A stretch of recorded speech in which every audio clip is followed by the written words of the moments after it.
president. He's got counter demonstrations of hundreds of thousands of people in the streets. Give us a snapshot of what's going on and how dangerous. Yeah, thank you, Steve. Yes, South Korea is, in many ways, our most trusted treaty partner. They're part of the CHIPS equation.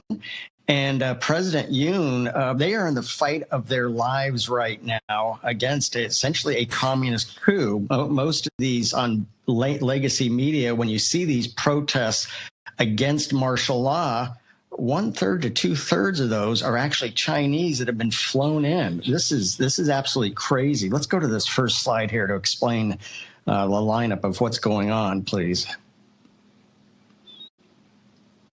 Here we go, Denver.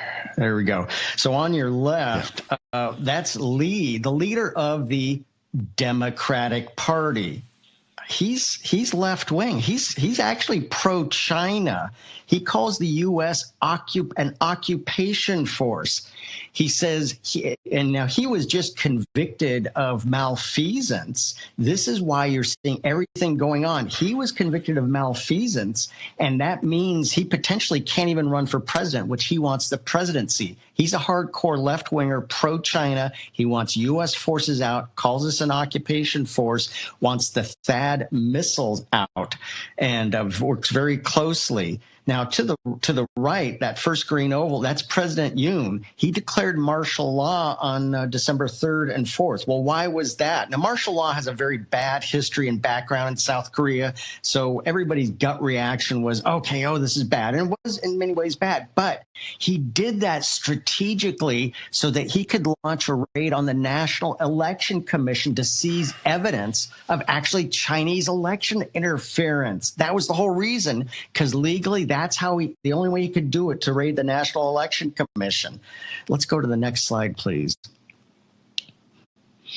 So what happened was, after that, there was a vote to impeach Yoon. Okay, so then the presidency passed to Han Duck-soo.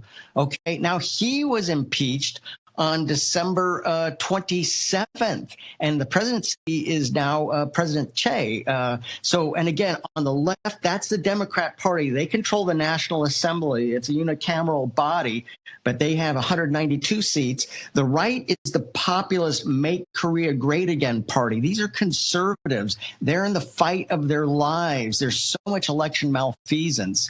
They have 108 seats in the National Assembly. But that's what's going on. So there is huge gatherings now on legacy media. All you see is the impeachment. It's actually not like that. Let's see the next slide, please. This is the 3 centers of gravity in Seoul. So that center one, that's the office of the presidency.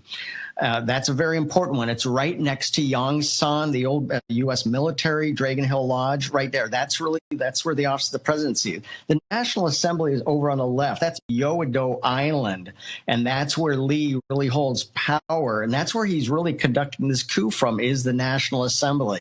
Now, just yesterday, they're 12 hours ahead of us, but a huge gathering. The new presidential palace is over to the right. That's where hundreds of thousands of South Koreans trying to stop the steal have been at, and they did effectively, because they're using the term insurrection. You can come back to me here, Denver. They're using the term insurrection. Well, they sent the corruption police. They have to redo this whole impeachment thing because it was based on the word insurrection. Sound familiar? Yeah, you bet they're taking a cue from the Democrat Party here in America.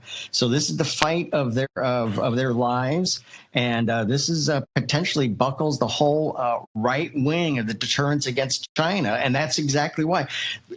So also, Yoon is actually really building bridges with Japan.